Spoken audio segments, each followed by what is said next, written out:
欢迎收看《寰宇全世界》，带您走进全世界。全球各地的观众朋友，大家好，大家平安，我是何荣。两岸大事国际焦点深度剖析，打开视野。透过 YouTube 收看朋友，请您帮我们按赞、订阅、加分享，动动手开启小铃铛。也欢迎告诉我们在哪个城市打卡收看。欢迎大家多多的留言跟我们互动交流一下。当然，别忘了帮我们热推一下。好，来欢迎今天4位来宾。首先是前大使、资深外交官金文基大使。何荣好，各位朋友大家好。另外是科技力智库执行长顾定祥老师。何荣好，观众朋友们您好。还有是美国共和党前亚太区主席方恩格 Ross， 大家好。好，今天跟观众朋友还有3位老师，我们首先来看的就是时序现在进到了5月份，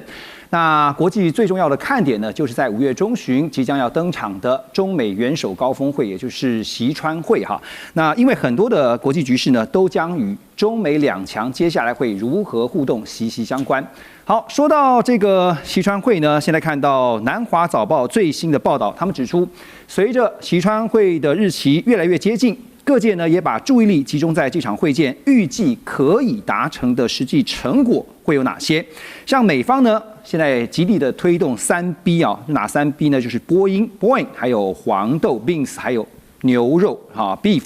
那既然是交易，中方会要求作为什么当做交换呢？那么南华早报就研判中国大陆对于采购美国的黄豆跟波音飞机，目前态度上显得相对轻松，应该是可以在这些条件上面做出让步，而且美国呢也没有要求中国大陆改变以国家为主导的经济模式。另一方面，在最近这几天也听到了美国的贸易代表，也就是 Greer， 他先前呢在国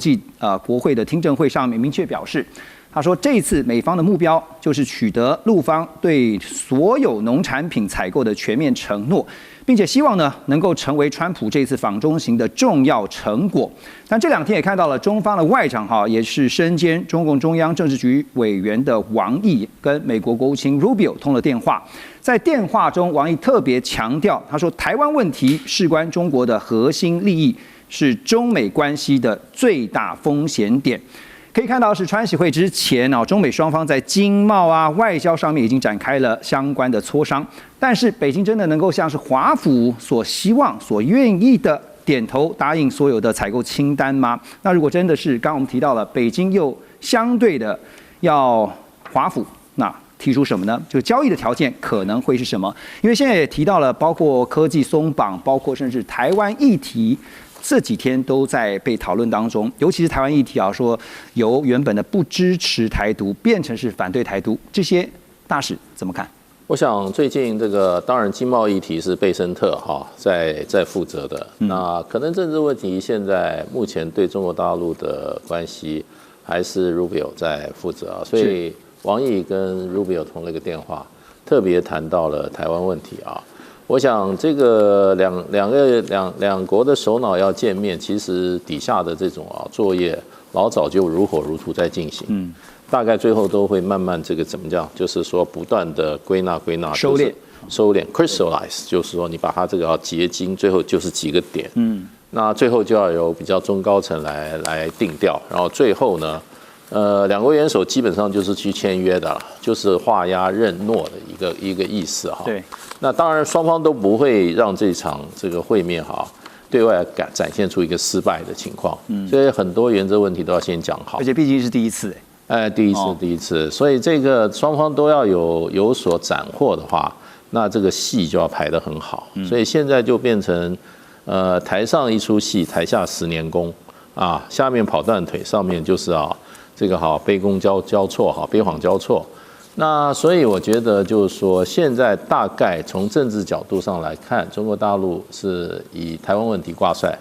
经贸角度的话，那美国是以中国采购美国相关产品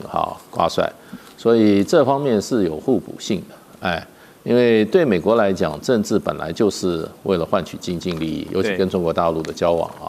那所以我觉得台湾问题基本上大陆。应该这么长段时间，美国方面透露的讯息，大陆这个大概的要求点就是从不支持台独到反对台独。那取乎上的话，那就是说美国支持两岸以和平方式、渐进方式和平统一这个基本上就变成就是我觉得中国大陆所要的需求就在这边。另外可能比较直接的就是说会谈一个军售的问题军售的问题。还有就是台湾，就是说在国际法的定位上，哈，美国目前是走得越来越模糊啊。那可能这方面也是双方在谈那个焦点。那所以这个部分的话，那美国如果是要获得这个经贸利益的话，可能在这方面就要跟中国大陆做交换。对，那经贸利益的话，对中国大陆来讲的话，事实上的话都不是大问题。波音飞机来讲的，不管是中程的飞机或者长程的飞机，中国大陆本身长程飞机自己没有产，非得向国外买，不是向欧洲买，就是跟美国买。那就是说，中国大陆 C929事实上还在研发阶段，还没有成品出现。跟你中程4-5千公里这个航程的这种飞机，中国大陆是有 C919，可是呢，中国商飞的这个产量并没有上来。也就是说，你有好几百个订单，可是你一年的交货量没那么多，所以这市场需求还是大过中国自己本身制造的能力的情况下，势必要向国外买。那也是不跟你欧洲买，就不跟美国买，就跟欧洲买。对，那所以都是向外买。那谁的政治这个妥协程度大，就跟谁买。那采购应该是没有太大的问题，只是采购的量就要看美方到时候川普到了北京之后，他的诚意如何了。刚刚大使也特别点到了，包括在政治上面，特别是台湾问题啊，这个也是目前这个大家在关注的一个焦点。当然，这个中方呢，我们说在谈判上面是有一个底气的，其中这个底气的来源之一呢是稀土。这张牌其实真的是非常好用啊，因为最近呢，《华尔街日报》也报道说向美国军方供应稀土的澳洲有一家公司叫做莱纳斯稀土公司，他们已经开始在马来西亚生产目前仍然由中方掌握主导权的重稀土。那莱纳斯稀土的执行长也表示呢，过去20年，除了中国大陆，没有其他国家生产过分离的重稀土。但现在呢，在美国还有美国盟友阻止中方用稀土来要挟全球的努力上呢，他们的公司莱纳斯这家公司呢，正努力走在前方。而先前呢，美国也向巴西稀土开采商这个 Serra Verde 提供了5.65亿美元的贷款。美国稀土公司呢，上周也更宣布呢，将会以大约28亿美元收购 Serra Verde， 这个确保向美国稳定供应重稀土。而美国政府为军工企业先前所设定的一个目标，说呢，稀土完全不来自中国，这个期限是定在2027年。但是呢，华府智库战略及国际问题研究中心，也是我们所熟知的 CSIS 他们有一个关键矿物研究负责人叫巴斯卡兰，他直言，他说要完全实现不依赖中国大陆稀土的目标，目前呢，这个努力还属于早期阶段。言下之意就是想要摆脱，而且是完全摆脱中方稀土的辖制是没这么快。好，所以说 Russ 这一趟川普访中，特别也看到会舍弃稀土不谈吗？还是采取相对低调处理的态度，先瞄准这个经贸方面？你一再在节目当中也强调，经贸这一次只要有采购大单，就可以有交代了。从去年中美的这个贸易谈判结果，那川普是已经算是非常熟悉这个稀土的问题，这个供应的问题。他一边知道目前还是算在中国以外的地方，包含在美国或在美国国内，还是按照这个专家的说法，还是算是一个早期了。所以他有听到美国的制造业的声音，非常非常清楚，他们还是需要进口中国的稀土。川普是了解，所以他还是会向中方说，我们美国有这个要求，你还是要让稀土出口到美国去，还是会提一点。你限制的话，那我们美国再往这个高关税的这个手段。那另外，川普也知道是造成美国的，不管是从国防或产业的角度来看，是对美国来说是非常危险，一直或未来依赖中国。所以在愿意在过去1年。从他回来执政，那他也是支持美国直接或间接投资稀土公司，这个也是跟美国过去很不一样的。不管是科技业或是稀土业，美国这样美国联邦政府这样直接投资某某企业，真的是跟过去的模式是不一样。但是这个也是算两党，民主党、共和党的一个共识。那川普也是几乎是很支持，所以我相信未来3年，就是在剩下的任期之内，还会有类似的动作。那美国很清楚一点，就是时间是最重要的因素啊。现在就算急也急不得哈。所以说现阶段美国对于稳定或是稳固这个稀土供应链啊，你觉得他们做什么呢？我刚说的，如果中国有另外有想法的话，那川普就会直接说，那我们调高关税了。所以他真的这点他真的已经是非常清楚。好，所以就是用关税又拿出来当做工具啊。吴老师觉得这招有效吗？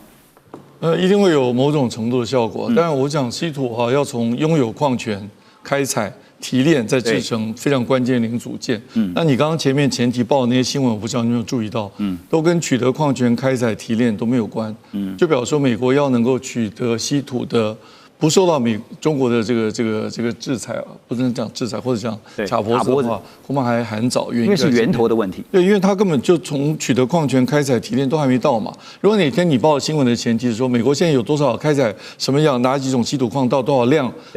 那才比较接近能够去制造成关键零组件。所以现在。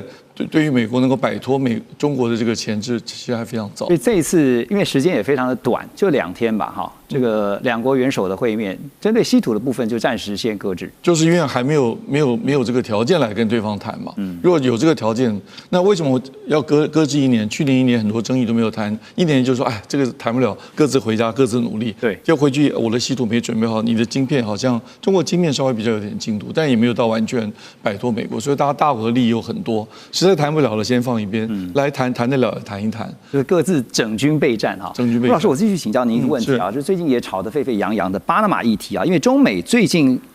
在巴拿马运河议题上面又擦出了火花，因为根据彭博社的最新指出呢，说港口营运商招商局集团正在洽谈要加入一个收购财团啊，有意收购长和集团旗下数十个港口。那这个财团呢，目前包括了美国投资公司贝莱德旗下的 GIP 基金，还有意大利富豪叫阿庞特，他旗下有一个码头投资有限公司。同一时间呢，美国最近也联合了许多个拉丁美洲还有加勒比海的盟友发表了一份共同声明，特别针对巴拿马近期因为运河港口经营权的争议遭到中方施压的事情，表达强力声援的立场。特别强调呢，巴拿马是全球海运体系的支柱，必须不受任何外部压力的不正当干扰，任何损害巴拿马主权的企图都将被视为是对整个区域安全的威胁。啊，听起来其实有点讽刺啊，因为现在其实重要的海盗跟这个就是说水道啊，这个相关的哈，都是有像这样的问题啊。您觉得哈，这个中方这个事情接下来发展，中方会怎么样的反制？因为现在也听到说，特别发表了一个声明，跟这个巴拿马还有周边国家绘声绘影的表达他们的强烈立场。中方能不能反制，要看中方手上有没有筹码。对，那巴拿马我们知道是一个全世界很多的货船呐、这个邮轮啊等等商船都注册在巴拿马，因为巴拿马以前这个税收啊、注册费用啊都非常宽松，你任何一个国家的船注册挂在我巴拿马的旗，你用什么国家的船员什么都很容易，就没有任何的限制。那中华民国在2017年以前跟巴拿马断交之前，台湾的长荣也有很多船都登记在巴拿马，所以全世界登记在巴拿马底下的船大概有8000艘，占全世界运量大概至少15%吧，所以这些船也要靠近中国港口，也会到中国港口去卸货装货啊。所以某种程度来讲，中国就有筹码。你这么多船到我的港口来，如果你这个在巴拿马运河上面这么粗暴，就把我的这个公司就抢走了，或者港口经营权就抢走了，那你到我的港口来装货卸货的时候，我是不是也可以某种程度反制你？我想美国一定看到这一点。所以你刚刚念那个新闻，其实有一点先取得道德制高点，您不会这样做，表示他先担心中国将来可能会这样做。就像我刚刚前面一提讲的，大国之间利益都非常多，每一个利益的层面都可能是一个筹码。对，最核心的不能碰啊，台湾独立什么这个你们不能碰，国家统一不能碰。但那些比较次要的这些利益是彼此可能可以交换的。但交换时候要谈清楚。如果举例讲，美国很粗暴的，我认为是很粗暴，就把巴拿马运河抢走。没错，他觉得这个利益好像不是最严重，但现在可能就牵动到中国，说不定在这个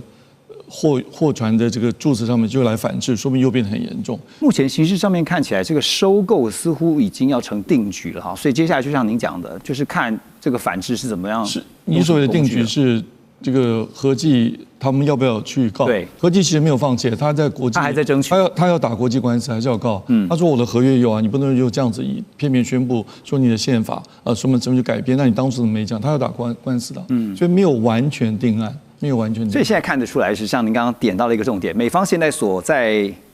做的事情就是拉到一个制高点。然后先讲出来，国际宣传很重要啊，没错，要证明说我是有正当性的，你不可以这样做，他先讲出来呢。好，等一下回来，因为今天吴老师在现场特别来聊科技议题，马上回来。中美互动牵动全球，美中竞争，地缘争霸，外交、军事、科技、经济，多元观点，权威分析，一同掌握2026全球新秩序、新赛局。每周6日，寰宇全世界带您走进全世界。